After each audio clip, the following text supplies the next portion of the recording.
a la charla del día de hoy. Antes de empezar la charla, decirles que esta semana mando caso clínico, entonces para que estén pendientes en los grupos de trabajo. Así que vamos avanzando. Eso lo primero. Lo segundo, felicitar a la Comisión Académica de Enfermería presidida por la licenciada Inesita, que están avanzando bastante bien en la construcción del programa curricular del curso de capacitación para los auxiliares de enfermería. Entonces, están haciendo un esfuerzo bastante grande y es bueno reconocer y felicitar ese trabajo. Gracias. Es muy, muy admirable cómo se han organizado y el empeño que le están poniendo, y eso es algo que motiva a seguir también en todo esto. A continuación voy a presentar a la licenciada Zoila Samaniego, es enfermera en el piso de cirugía. Ella nos va a exponer sobre el rol de la enfermería en la preparación y administración de nutrición enteral y parenteral, cual es un tema muy, muy recurrente en nuestras pacientes por el tipo de cirugía al que se someten. Es muy común que tengan que ser apoyados con nutrición. Y bienvenida, licenciada Zoila. Adelante. Buenos días, compañeras. Por favor, el tema de hoy es el rol de la enfermera en la preparación y administración de nutrición enteral y parenteral.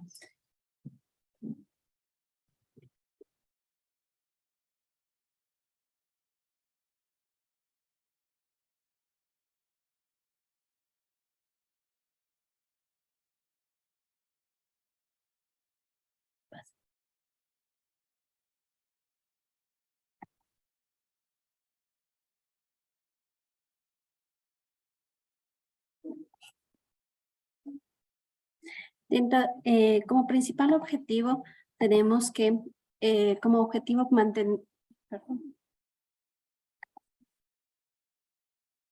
mantener y mejorar el aporte nutricional de los pacientes oncológicos con el apoyo de nutrición enteral y parenteral.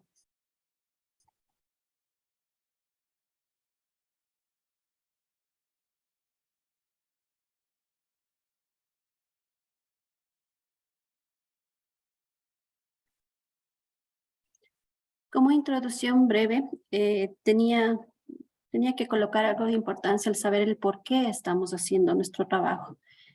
En estudios revisados, se estima que los pacientes con cáncer, al momento del diagnóstico, ya el 5% pierden el 5% de su peso y entran en una precaquexia durante el diagnóstico inicial. Sin embargo, aunque relacionados con el cáncer, la desnutrición es común. Lastimosamente, esta enfermedad altera desde el inicio de su diagnóstico, el tratamiento y hasta el final de sus días. Hay poca conciencia del valor de la atención nutricional, lo que resulta que la nutrición parenteral sea demasiadamente utilizada, en especial en nuestro hospital, dando de prioridad que nuestros pacientes se debe a utilizar primeramente la nutrición enteral.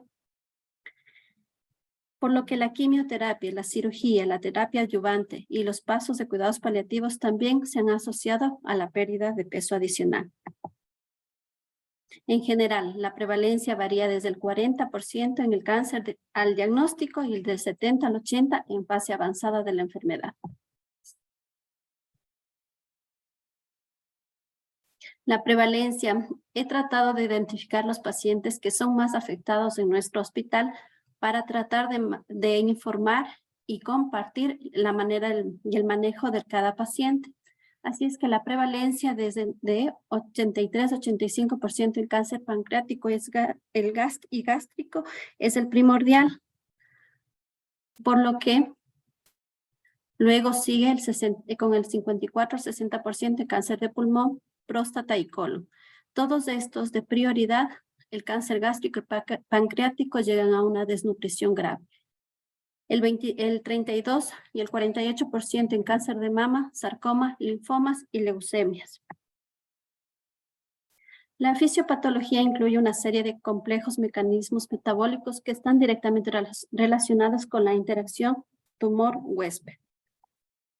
Aunque los términos de desnutrición o la pérdida de peso, caquexia, se ha usado indistintamente para muchos años, el término de desnutrición relacionado con el cáncer es más frecuente.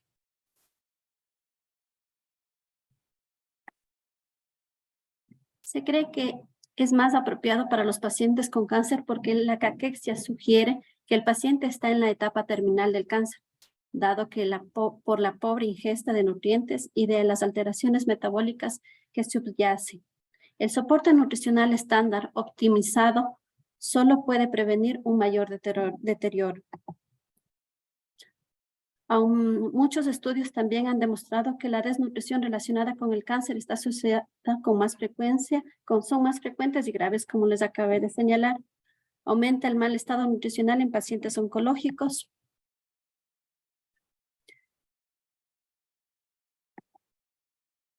La pérdida de músculo esquelético afecta la eficacia del tratamiento, por ende, aumenta la morbilidad y en la última instancia acorta la supervivencia.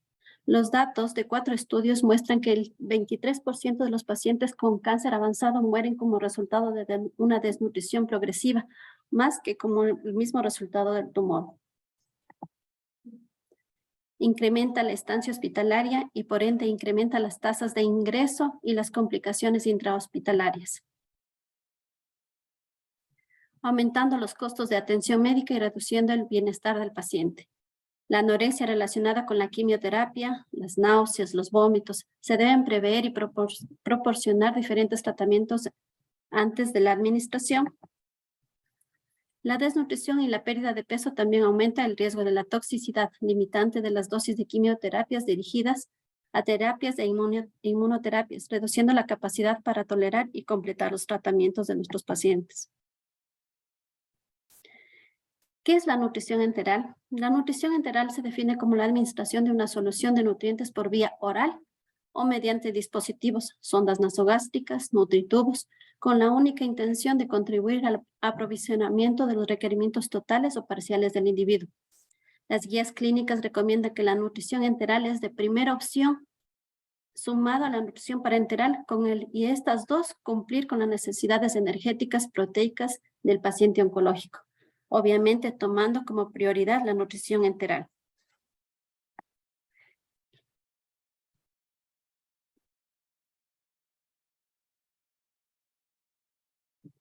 Sin embargo, la desnutrición relacionada con el cáncer es común. Hay poca conciencia del valor de la atención nutricional, lo que resulta que aumentemos en la utilización de la nutrición parenteral. Lastimosamente, realizamos el tratamiento quirúrgico o quimioterapia, caen grados de desnutrición, inmediatamente hay la valoración para nutrición parenteral, lo que no se debería realizar. Recomienda siempre iniciar como nutrición enteral, más no parenteral. Indicaciones de la nutrición enteral. Pacientes desnutridos que no van a poder comer en un periodo de tiempo mayor de 5 a 7 días y tiene una misma capacidad funcional absortiva del intestino delgado. Pacientes normonutridos que no van a poder comer en un periodo de 7 a 9 días y tiene una misma capacidad funcional absortiva del intestino delgado. Pacientes en fase de adaptación a un síndrome de intestino corto y pacientes en seguimiento por agresión quirúrgica, trauma o gran quemadura.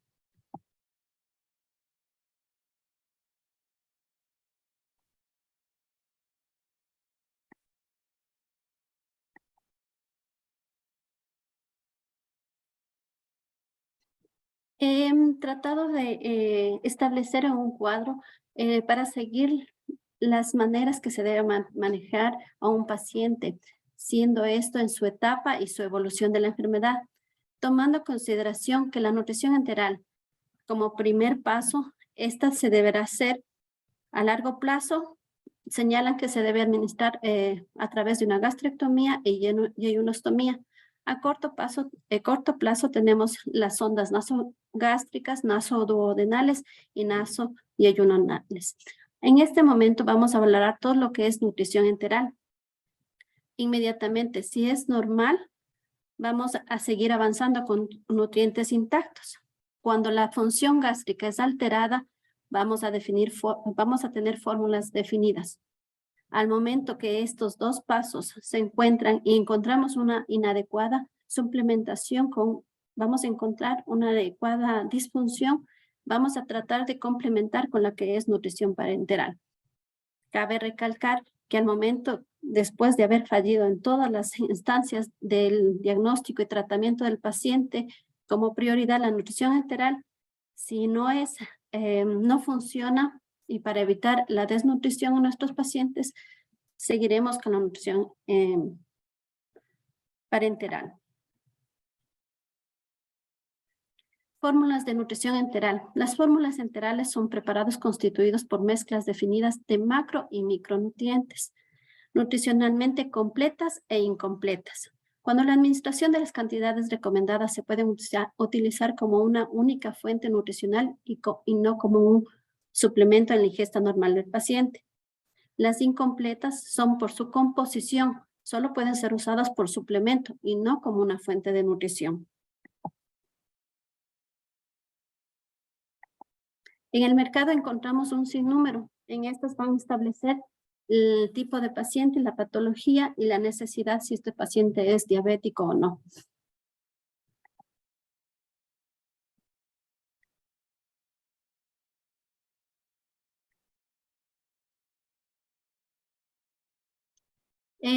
Como referencia, al inicio de la exposición se informó de que de prioridad los pacientes que están dispuestos a tener desnutrición, tenemos los que tienen cáncer gástrico y páncreas, por lo que he tratado de desenvolver más el tema en este tipo de pacientes.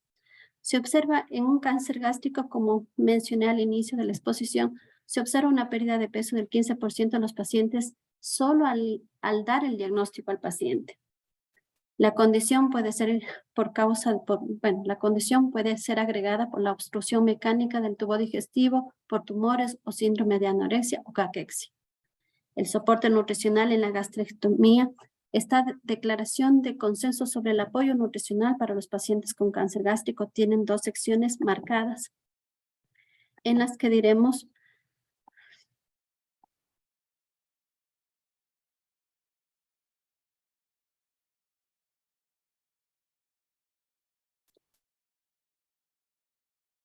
que el soporte nutricional perioperatorio y el posoperatorio a largo plazo son la clave fundamental para el tratamiento de nuestros pacientes. La clave incluyeron que en el estado nutricional preoperatorio afecta la incidencia de las complicaciones operatorias y la supervivencia específica de la enfermedad en pacientes con cáncer gástrico sometidos a gastrectomías. Por lo que esto hace referencia a la utilización del protocolo de ERAS, tomando énfasis en los ayunos en el preoperatorio y en especial la atención, sobre todo la información, educación, consejería y la evaluación del soporte nutricional. Evitar ayuno preoperatorio prolongado, en especial en este tipo de pacientes. Evitar los ansiolíticos, preanestésicos, evitar el uso de laxantes, tromboprofilaxis y la profilaxis antimicrobiana. En el postoperatorio, como ya charlas atrás nos dieron a conocer este protocolo, se evitará el uso de sondas nasogástricas, pero en este caso sí sería necesario. Analgesia multinodal con epidural, AINES, paracetamol, prevención de náuseas y vómitos, es lo que nos recomienda el protocolo. Aunque muchas de las resecciones quirúrgicas del tumor es el método clave para el tratamiento del cáncer gástrico, en las primeras etapas hay mucha controversia sobre el momento y las rutas de apoyo nutricional en el manejo de la enfermedad después de la cirugía. Las intolerancias nutricionales y la mala observación puede conducirlas a deficiencias nutricionales y consecuencias clínicas indeseables después de una gastrectomía parcial o total. A menudo se debe a un Dublin síndrome, una estasis gástrica y mala digestión de las grasas. Después de las gastrectomías, tanto la alimentación temprana por sonda oral como enteral puede resultar en un periodo más corto de la estancia hospitalaria en la nutrición total o total del paciente. Vuelvo a repetir, con prioridad la nutrición enteral.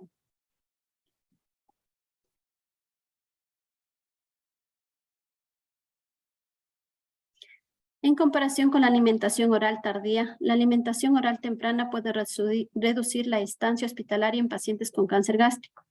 recomiendan la suplementación rutinaria con vitamina B12. Durante el tiempo que he estado aquí en el hospital, en ninguno de los pacientes postgastrectomizados se ha recomendado esta vitamina directamente como prescripción médica. Solo se ha utilizado las evaluaciones de las licenciadas que están a cargo de nutrición. Tanto la administración oral o suplemento de vitamina B12 son igualmente eficaces en el tratamiento para prevenir la desnutrición.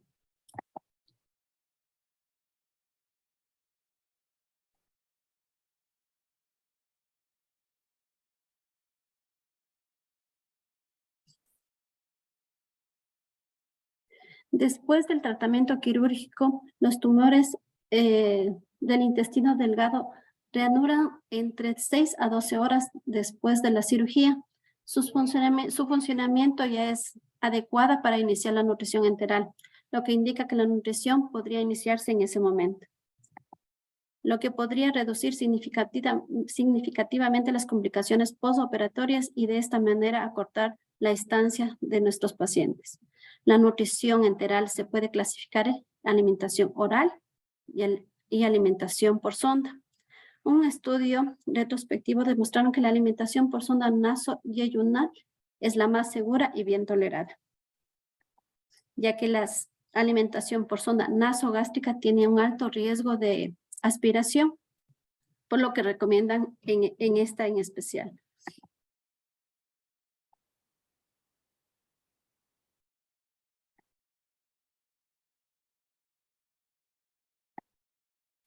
Las vías de administración y tipos de sonda. Aquí comúnmente dice, y para esta no necesitamos una técnica quirúrgica. Las sondas pueden ser, como dije anteriormente, nasogástricas, duodenales y las nasoyeyunales. Las más utilizadas aquí en el hospital son las nasogástricas y las duodenales.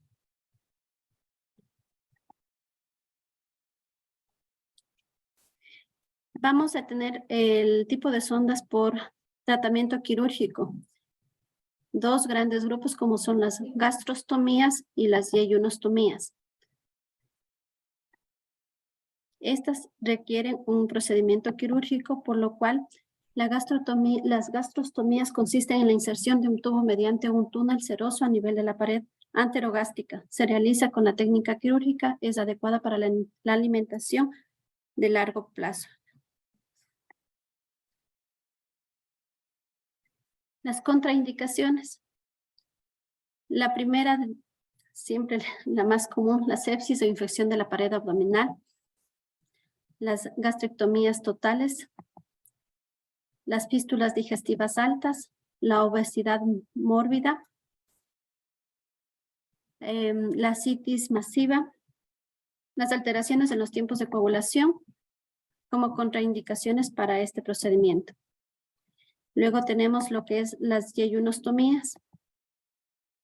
Se refiere a un tubo insertado con técnica quirúrgica o endoscópica en un segmento del yeyuno proximal para proporcionar nutrición enteral o administrar medicamentos. Esto es diferente a una yeyunostomía definitiva. Comúnmente se realiza como parte de la resección gástrica mediante una técnica en Y de Rose. La absorción de los nutrientes se produce en los tramos del intestino delgado llamados yeyuno e ilio. Las paredes del intestino están replegadas donde se observan vellosidades para aumentar el intercambio y así absorber la mayor cantidad de nutrientes. Cada vellosidad internamente está una red de capilares sanguíneos que recogen los nutrientes para incorporar al torrente sanguíneo. Dentro de las ventajas de esta, tenemos que es cómodo, es estéticamente tolerado, la implantación endoscópica o radiológica no se precisa anestesia general y así evita el riesgo que conlleva un procedimiento quirúrgico. Puede utilizarse para la alimentación postoperatoria inmediata. Como mencioné anteriormente, se puede iniciar de 6 a 12 horas postquirúrgico. Se mantiene la luz gástrica y por ende la descompresión gástrica en abdómenes obstructivos.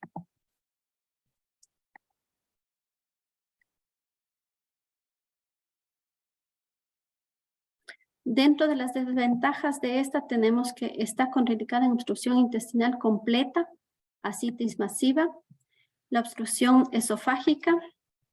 Las fórmulas nutricionales deben ser lo más isotónicas posibles. La salida de la sonda puede provocar peritonitis. Entre las desventajas de estas. Las fórmulas de nutrición enteral. Las fórmulas de nutrición enteral son preparados constituidos por una mezcla definida de macro o micronutrientes, como se mencionó anteriormente a la definición de esta. Nutricionalmente completas, como ya se les volvió a repetir, que se toman la misma manera, tanto en sondas de corto periodo y las permanentes.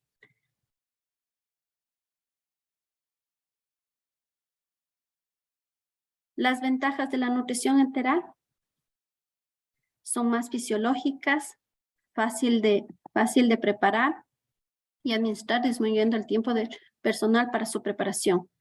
Fácil de controlar, favorece a la adaptación del intestino y al alimento, menos traumática y mejor aceptada por el paciente y sobre todo más económica.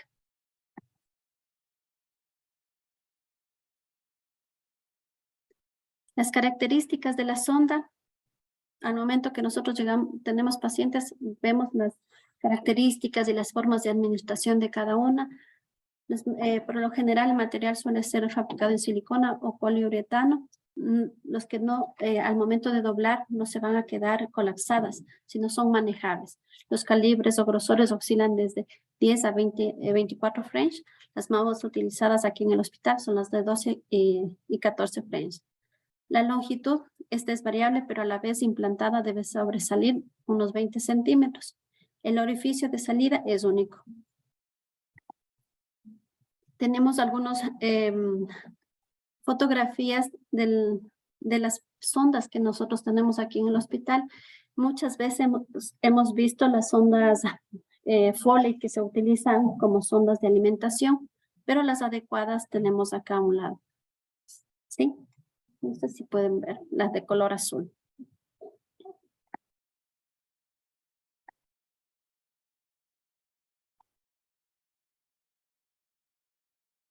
Las técnicas de administración o las bombas de nutrición, tenemos las peristálticas y las volumétricas. Aquí en el hospital tenemos las volumétricas, que estas disponen de unos, sobre las características, solo para mencionar, las peristálticas se caracterizan por el mecanismo de bombeo lineal para la infusión. Las volumétricas disponen de unos cartuchos o fuelles o cámaras que dosifican e introducen cantidades determinadas de la fórmula. Formas de administración. Estas pueden ser intermitente y continua.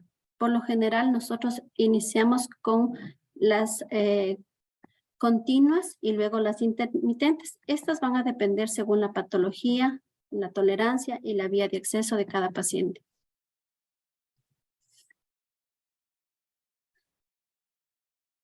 La administración intermitente, esta se realizará en pacientes con tracto digestivo sano y tiempo de vaciado normal. Se administrará de 300 a 500 ml de fórmulas con la frecuencia de 5 a 8 veces al día, siempre en función de la tolerancia al volumen de la nutrición.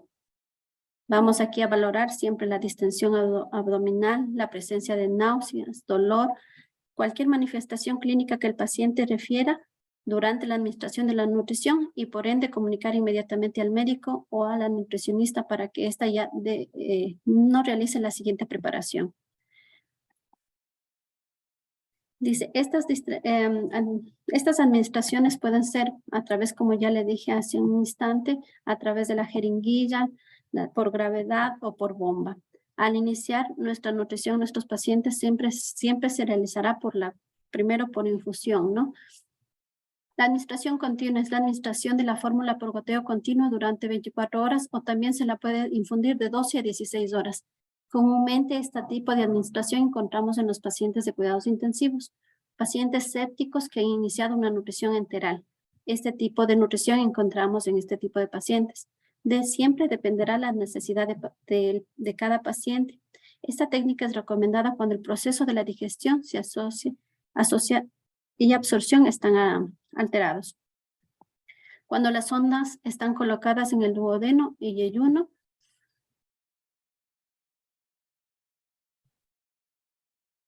la administración de la nutrición enteral son pasos esenciales como es el lavado de manos, elevar la cabecera de la cama de 30 a 45 minutos, semi-Fowler.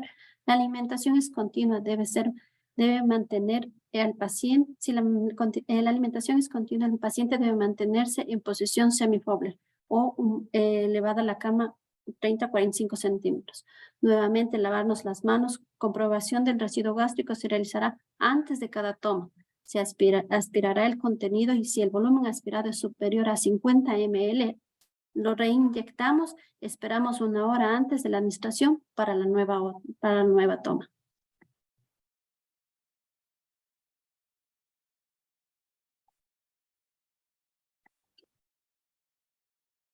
Cuando la administración de la fórmula sea continua, se debe mantener una altura mínima de 60 centímetros sobre la cabeza del paciente al flujo que está prescrito. Colocar de 30 a 50 ml de agua cada 4 a 6 horas, cuando la infusión sea continua.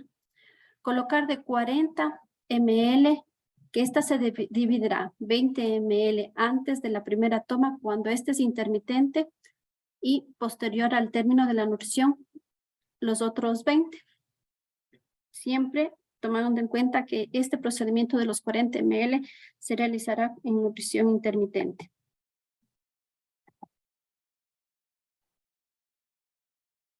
Los cuidados de la sonda, las sondas nasogástricas, sondas nasoduodenales y nasoyeyunal.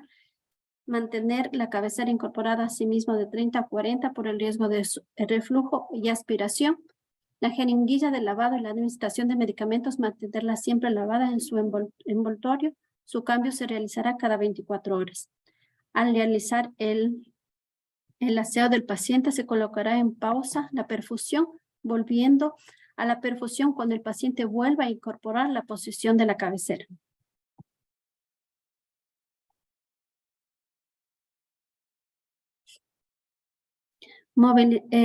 Al momento de la higiene del paciente, vamos a movilizar de 2 a 3 centímetros la sonda cuando se cambia el esparadrapo. Es importante esto en los cuidados de enfermería. Hay pacientes que se mantienen 3, 4, 5 días con el mismo esparadrapo. No, lo recomendable dice que el cambio de esparadrapo es diario y al mismo tiempo vamos a ejercer y movilizar la misma de 2 a 3 centímetros y reubicar en su misma posición. Comprobar después de la movilización de la sonda que se aloja en la cavidad gástrica mediante la auscultación o la aspiración del contenido. Aspirar la boca del paciente para verificar que no haya dieta y sobre todo la limpieza de las fosas nasales libres con solución salina. Algo muy importante, anotar en el registro de cuidados. Por lo general, esta verificación y registro se ha visto en cuidados intensivos donde se anotan fecha, calibre, quién colocó la sonda nasogástrica. Las fechas de sondas se colocaban en las bitácoras. En los pisos no hemos visto, pero es una sugerencia para implementar en cada servicio. El número de días que lleva puesto la sonda y cambiarlas el día que corresponda. Por lo general, para las sondas Levy recomiendan 7 días. Cuidados de la sonda de gastrostomía y las yeyunostomías. Por lo general, estas sondas son permanentes. Son de material de silicona, poseen 2 vías adicionales. Una que es la administración y la alimentación y la segunda que es para los medicamentos. Un tercer conducto que no sé si puedan observar, es el que tiene la tapa blanquita. Es para inflar el balón interno. Al mismo tiempo observamos el disco o retenedor para evitar que ésta se desplace, sea al interior o exterior del paciente.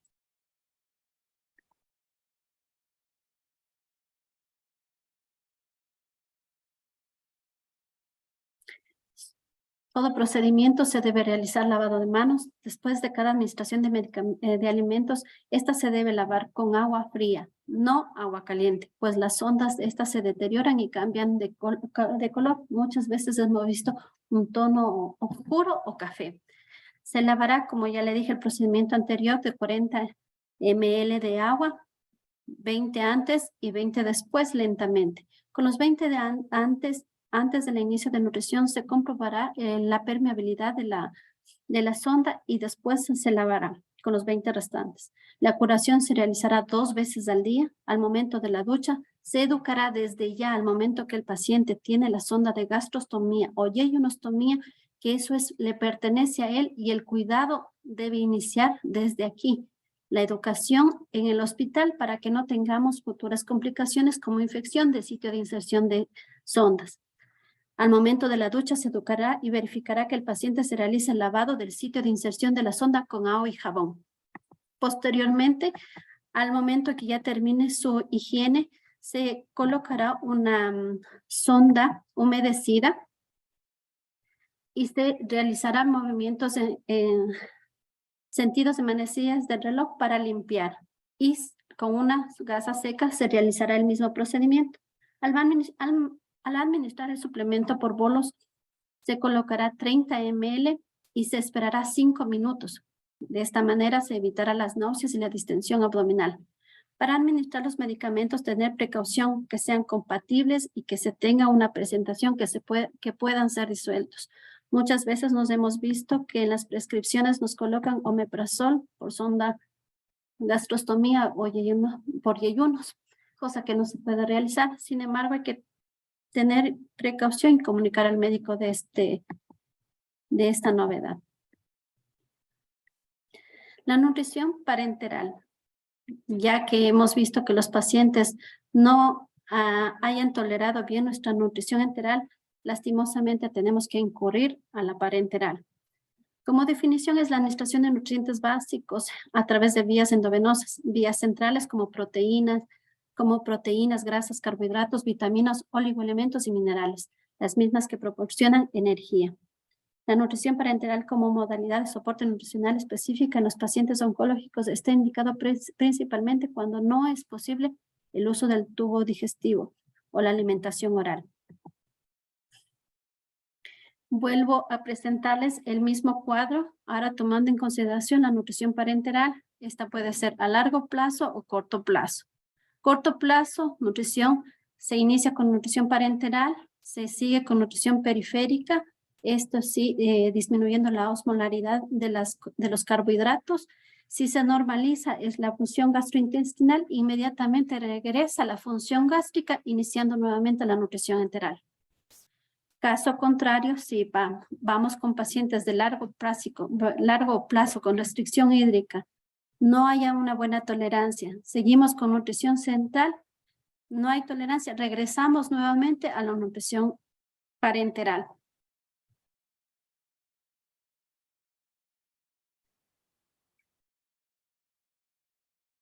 La nutrición parenteral se debe administrar a través, vuelvo y repito, de una vía central debido a su hiperosmolaridad mayor de 800 moles y pacientes con difícil acceso venoso. Sin embargo, la nutrición parenteral también hay periférica. Esta detalla en que los carbohidratos pueden ser administrados. Y el aminoplasmal, carbohidratos y aminoplasmal pueden ser administrados, siempre considerando la osmolaridad de cada solución. Esta debe ser menor a 800. De esta manera aportaremos la glucosa y los aminoácidos que requiere el paciente. Las indicaciones, tenemos varias indicaciones. Estas pueden ser digestivas como las principales, que la duración del ayuno sea mayor a 7 días, resección intestinal, fístulas digestivas, peritonitis infecciosa, pancreatitis, pseudoobstrucción intestinal, ascitis quilosa y quilotórax.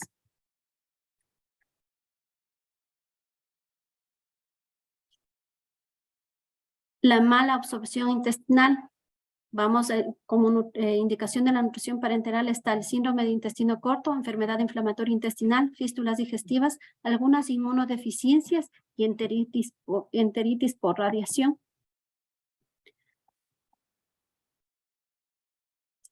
Las extradigestivas, estados hipercalóricos, sepsis, lo que observamos en cuidados paliativos, en cuidados intensivos, neoplasias, fallo visceral, insuficiencia hepática, renal y sobre todo en tratamientos largos de quimioterapia donde observamos las mucositis graves.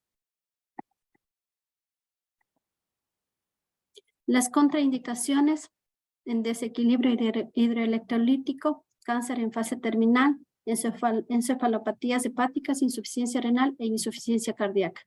En estos casos no se debe administrar. Tipos de nutrición parenteral, tenemos la hipercalórica y la suplementaria. La hipercalórica se caracteriza por cubrir las necesidades proteicas con un aporte bajo energético y la suplementaria se complementa con la vía oral y nutrición enteral. Hemos visto que al inicio de la nutrición parenteral van evaluando los días de la administración y van haciendo ya la ingesta de estos, el ingreso de nutrición enteral para seguir destetando al paciente. Los ingredientes de las fórmulas nutricionales tenemos los macronutrientes y los micronutrientes. Entre ellos tenemos los macro, agua, dextrosada, proteínas y lípidos. Y los micronutrientes tenemos vitaminas, electrolitos y elementos traza.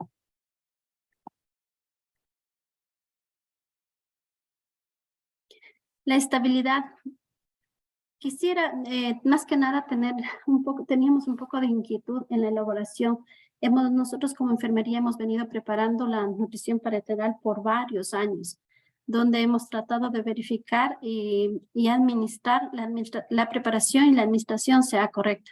Pero sin embargo tenemos que estar pendientes de que la estabilidad de la emulsión lipídica, para evitar la desestabilización de la nutrición parenteral, es importante seguir un orden de las adiciones de los componentes. Siempre los aminoácidos primero y vigilar la concentración final, glucosa y lípidos. La nutrición parenteral todo en uno. Ahora estamos con las nutriciones parenterales de menor manipulación, una gran ventaja para el paciente, sobre todo que dispone menos manipulación y por ende menos riesgo de infección hacia los pacientes. En esta también cabe recalcar que la nutrición que nosotros estamos preparando por los frasquitos de aminoplasmal, glucosa y lípidos solo tienen una duración de 24 horas, más no siendo que la nutrición todo en uno dura hasta 48 horas. Para evitar el paso al momento de que esta se administra, sugieren el uso de unos dispositivos para atrapar partículas. Lo que utilizamos por lo general los filtros, ¿no?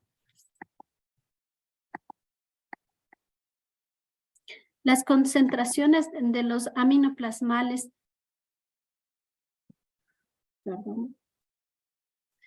tienen un efecto protector sobre la emulsión por efecto tapón, por situarse en la superficie de la gotícula de grasa, aumentando la estabilidad de la misma. Las concentraciones de glucosa se añaden glucosa directamente en la emulsión lipídica y se produce un aumento del diámetro de las gotículas de grasa, por lo que recomiendan el uso de filtros.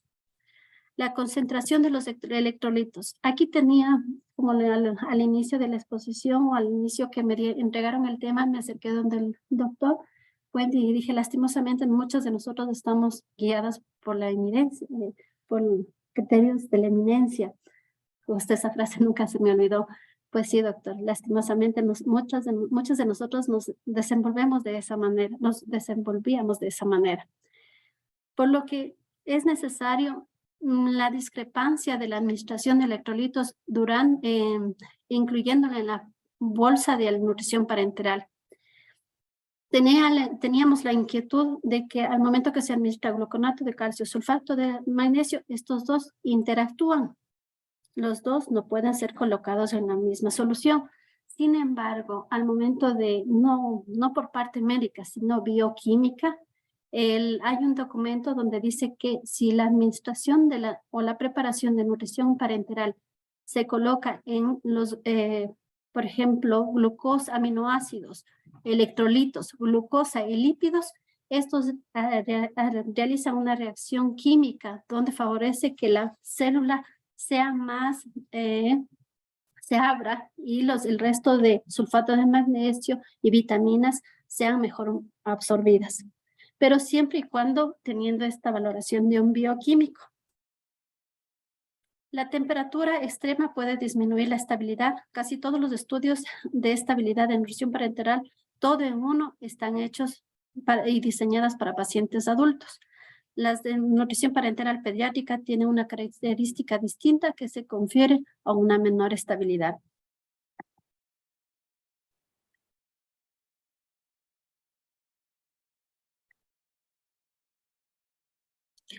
Los precipitados, orden de adición, se ha visto que la precipitación es mayor si se adiciona primero calcio y luego los fosfatos. Fuente de calcio, cloruro de calcio, se disocia más que otros compuestos que el gluconato de calcio, por lo que se recomienda utilizar estos en últimos. Las altas dosis de complejo B y con oligoelementos y con algunos medicamentos, por ello es de suma importancia no mezclar ni administrar en Y con ninguna medicación que no conozcamos su estabilidad. La degradación de vitaminas. Aquí hay un dato importante donde asimismo por bioquímica se pueden colocar la estabilidad de la vitamina C. Se dice que tiene 24 horas, pero al ser colocada en la bolsa de nutrición parenteral, lo que debemos tener precaución es no inyectar ninguna ml de aire, porque al momento que ingresa aire, esta vitamina C oxida y pierde su efecto. Prácticamente no estaríamos administrando nada a nuestros pacientes. Tener precaución, la degradación de la vitamina se puede minimizar utilizando sobre todo las bolsas exteriores de fotoprotección. Accesos para la vía de administración. Como todos sabemos, tenemos que tener una vía central, evaluar la posición del catéter como cuidados de enfermería. Nunca introducir un catéter desplazado, evaluar la posibilidad de la obstrucción si hay alguna dificultad para infusión o no hay retorno venoso. Evaluar el sitio de inserción del catéter, observar signos de trombosis venosa, local, eritema o dolor de la región.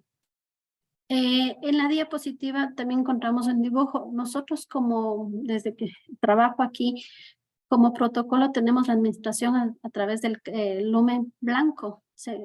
A las 14 horas se cambia la nutrición preparada y la administración es por el blanco desde que estamos aquí. Pero sugieren que la administración debe ser por el lumen medial.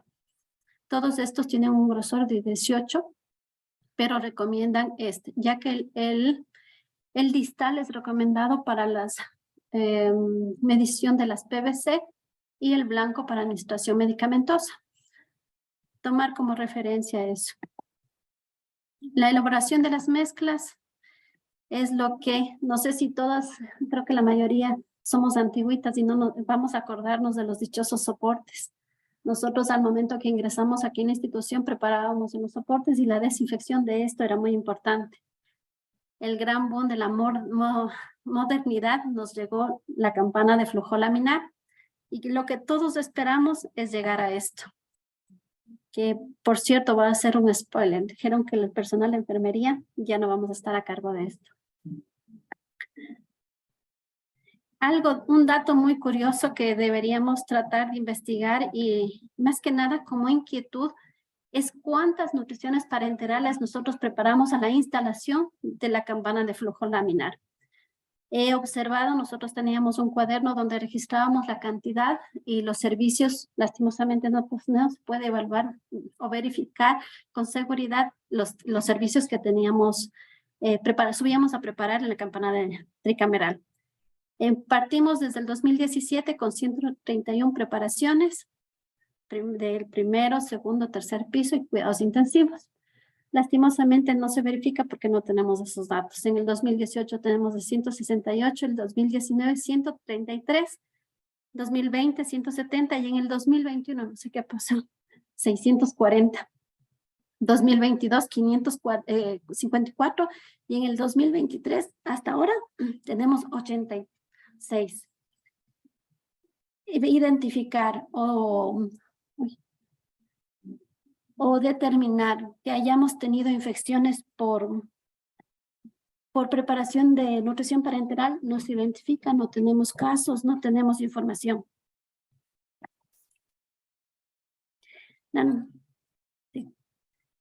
La nutrición parenteral se debe preparar en la campana de flujo laminar horizontal. Es importante realizar los controles microbiológicos periódicamente. Tampoco tenemos datos de estas valoraciones que hayan reportado y para tener precaución y por ende que hayan demostrado que hayan sido sujetos hayan provocado infección a nuestros pacientes. Todas las bolsas preparadas se deben ir identificadas con nombre del paciente, su ubicación, su composición exhaustiva de la mezcla y otros datos que puedan ayudar en la administración como osmolaridad, la velocidad de infusión, etc. Se recomienda que los uso de filtros en la administración. La preparación, como todos los hemos venido realizando, solo tenemos que modificar ciertas cosas. Lavado de manos, preparación de material, lavado de frascos de emulsiones previa a colocar en los soportes de la campana de flujo laminar. Preparar con rigurosa asepsia los frascos de emulsión, colocar gorro y mascarilla al personal que va a preparar. Algún dato curioso que me acerqué donde la doctora de farmacia y dijeron que incluso para evaluar el riesgo de infecciones de vías centrales, la preparación de la nutrición parenteral debería ser por una persona específica, pero en el caso de enfermería, lastimosamente no se puede realizar. Cada persona que está a cargo del paciente realizará la preparación. Realizar el lavado de manos con técnica quirúrgica.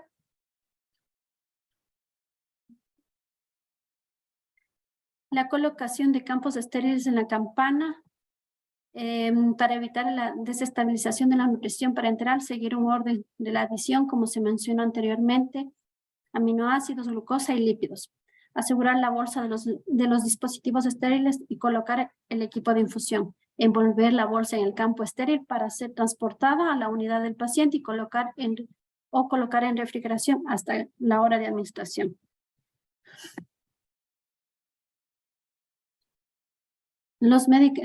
Aquí tenemos prácticamente la función de enfermería, que es los correctos, ¿no? Medicamento, paciente correcto, dosis correcta, vía y velocidad de administración correcta, horario correcto.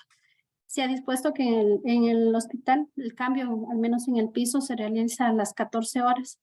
Educación al paciente acerca del medicamento que va a ser administrado. Obtener una historia farmacológica del paciente, descartar alergias o medicamentos y registrar el medicamento aplicado.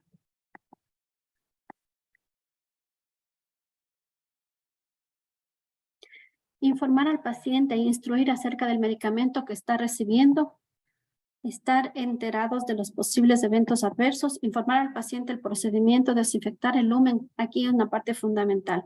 Al momento del cambio de cada vial o cada preparación de nutrición enteral, se deberá realizar una desinfección del lumen con clorhexidina al 2%, colocarse guantes estériles, desinfectar la solución solución antiséptica el extremo distal del catéter, colocar el campo de ojo debajo del lumen dispuesto para la administración de nutrición parenteral.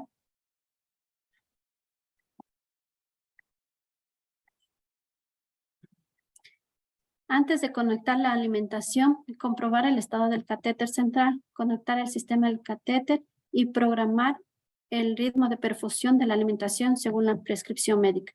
Realizar un balance hídrico, realizar control de temperatura del paciente por turno. Debemos mencionar que lastimosamente la nutrición parenteral es un caldo de cultivo para infecciones de nuestros pacientes, más aún cuando estos son inmunodeprimidos. Recoger el material y desechar, realizar lavado de manos, registrar fecha de comienzo, tolerancia, ritmo, posibles incidencias y respuestas del paciente. Datos primordiales que debemos tener en consideración es utilizar una vía central como vía de elección. Las venas más usuales deben ser la subclavia, y la yugular, pues presentan menor incidencia de contaminación e infección de las venas inferiores y femorales.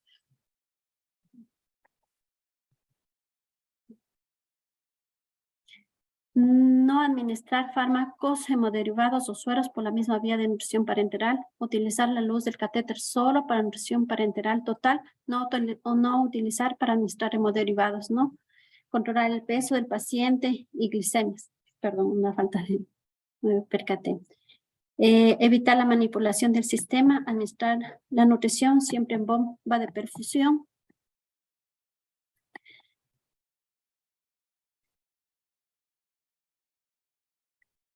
Seguir estrictamente las medidas de asepsia en cualquier manipulación. La alimentación parenteral no se debe interrumpir bruscamente. Si esto ocurriera, debemos tener un suero glucosado al 10% para evitar las hipoglicemias. Las soluciones cuyo color hayan cambiado hay que desecharlas.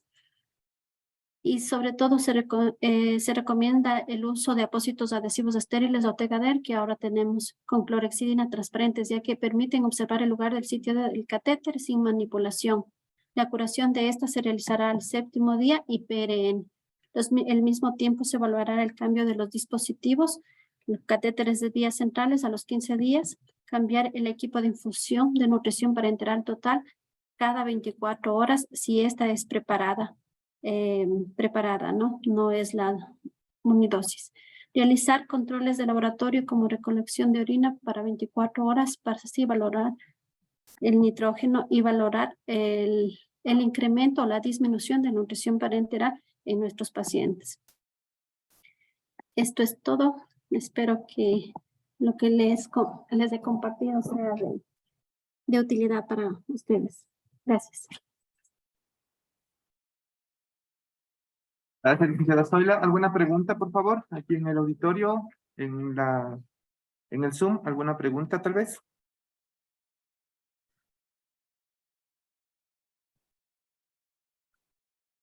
Dicen Nora. De que la vitamina B12 se refería de que los pacientes de cáncer de páncreas, cáncer de estómago, son los que mayormente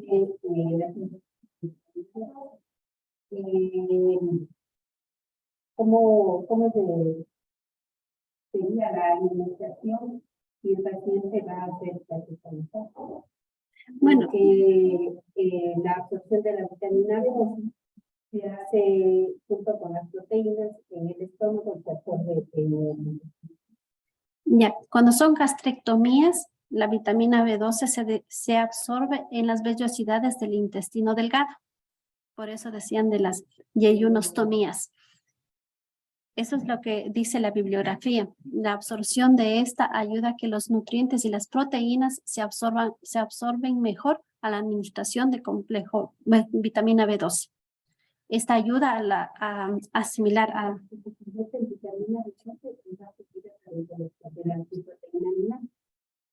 Por eso, es como un vínculo, es como un medio de transporte administrar la vitamina B12 para que las proteínas sean asimiladas en el organismo. De esa manera, lo que encontré yo. Cuando ustedes tienen un micronutriente o una vitamina, hay micronutrientes que, como dice la licenciada Nora, necesitan de un procesamiento previo. En este caso, por el factor intrínseco, por diferentes componentes que hay en el estómago. Entonces, cuando uno trata de absorber la vitamina B12 como vitamina B12 o como la vitamina que viene del alimento propio de la naturaleza en el complejo, en todo el complejo de vitaminas B, va a necesitar de este factor, ¿sí? Pero también uno puede administrar la vitamina B12 directamente o ya preprocesada, que permita que se absorba, ¿sí? Entonces, cuando uno, por ejemplo, tiene en administración de vitaminas, se complementa con administración intravenosa o se pone las vitaminas del complejo vitamínico por vía parenteral, tiene la posibilidad de suplementar eso y que ya vaya la vitamina directo a hacer su efecto. O la otra es que ya venga preprocesada, ¿sí? Y que ya no necesite este paso previo de ligado en el estómago, sino que pueda ser absorbido. Y es lo que se hace en las preparaciones de unas bolsas, que son los mecanismos en los cuales se busca dar esta facilidad en un paciente que obviamente ya no va a tener su estómago, obviamente no va a tener factor intrínseco ni toda la secreción de las enzimas que secreta el estómago como tal para el procesamiento y la digestión de muchos alimentos, no solo es con la vitamina B12, es con varios. Entonces, la intención de estos preparados o de estos suplementos nutricionales que ya vienen con los complementos adecuados para poder ser absorbidos por el cuerpo, más que nada, ¿sí? Para que puedan ser metabolizados. Entonces, ahí va más o menos la explicación, dice Nora. Muy buena pregunta, gracias. Licen.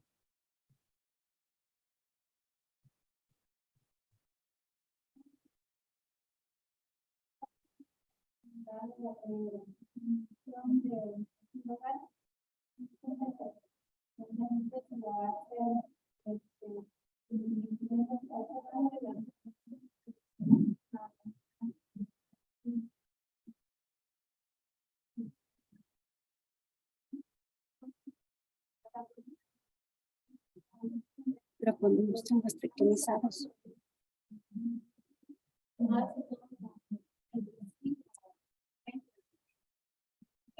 Sí, al momento de que se En los cuidados de enfermería, en cuidados de sondas nasogástricas, mencioné que se debería movilizar de 2 a 3 centímetros y la verificación de que ésta regrese a su sitio anatómico normal, que es el estómago, dicen la aspiración gástrica.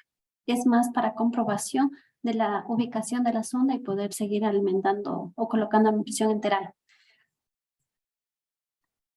Sí, pero al momento del cuidado de enfermería de la sonda, dice que al cambio de los esparadrapos, esta debe ser movilizada de 2 a 3 centímetros y colocarla nuevamente en su posición, y la forma de evaluar de que ésta esté colocada, ubicada en el estómago en pacientes de cuidados intensivos es la obtención de residuo gástrico.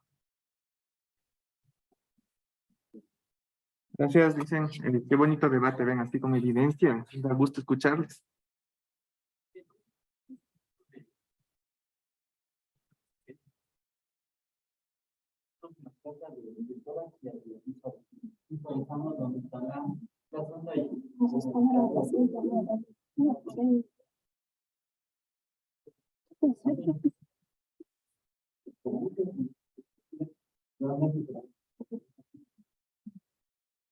Ya, sí, respóndanse. Bueno, en un procedimiento invasivos o dañinos para el paciente para mí, en lo personal, sería causar menos daño al paciente. Considero que al aspirar 10 o 20 ml de residuo gástrico, al exponer a un paciente en la movilización y la realización de una radiografía, o sea, ¿cuál sería conveniente? Ahí es criterio prácticamente de enfermería o si tenemos alguna duda, ¿no?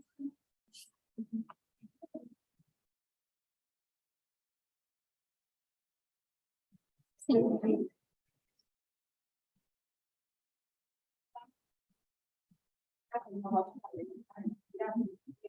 En este caso, pues más también. Para todo trabajo. Bueno, me parece, Pero la placa le hacen una vez al día, no le hacen tanto que le vas a pasar un bolo de nutrición, entonces.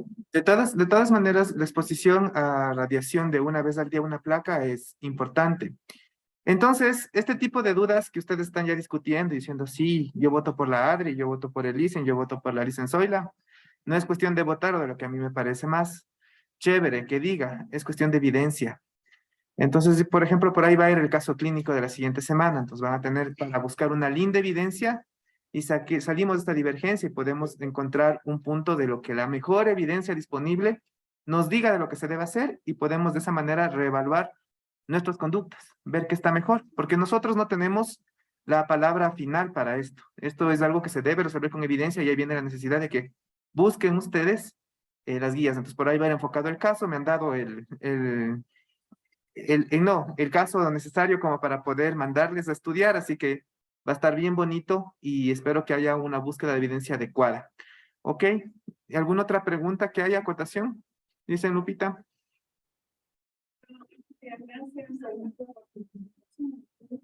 Solo me queda una pequeñita duda, cuando se habla de la administración de la medicina total, ¿sí? Escuchaba decir que no se puede utilizar la misma vía para administrar otros fármacos. Pero sabemos todos que para hacer uso de medicina total se utiliza catéter central. Lógicamente, esto tiene tratamiento general. ¿Ya? Entonces, no sé, ahí a lo mejor un poquito el largo, un poquito más fino en el sentido de que si yo estoy utilizando la vía central de una vía, pero lo que no estoy utilizando es el mismo número, más no la vía no se utiliza soluciones para medicamentos, pero no me sienta eso solamente para aclarar la conclusión, porque a mí me está una vía central y me cuenta con no ocupo la vía, porque se hablaba de la vía. En todo caso, sería el lunes y el hombre. ¿Qué tal? Sí, gracias, Liz. Gracias. Listo, les agradecemos mucho. Dicen Lupita, Jane, porfa, esta semana que viene ya se incorpora la bibliotecaria digital, ya está contratada. Entonces